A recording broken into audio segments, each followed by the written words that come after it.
Okay, so what we got here is a 2013 VW Golf Mark 7. And what we've done is we've retrofitted in factory style CarPlay onto the original screen. So as you can see, this is the original screen that it comes with. And now if you press and hold the media button, it will switch over to the CarPlay system. Now it's fully wireless, so no need to connect any wires. Uses your factory audio output from your AUX,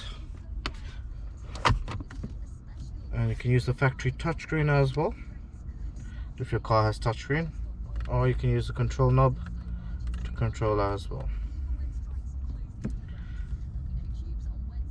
So it works flawlessly, no issues.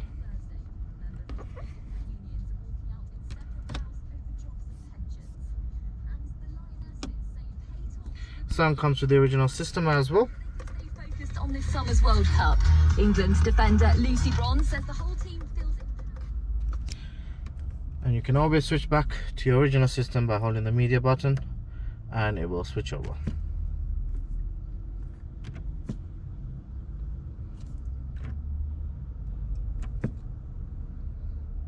If you want this retrofitted in your vehicle, give us a shout. Come with our car sound security. Thank you for watching. Make sure you like and subscribe. See the link down below to the link to the product. Thank you for watching.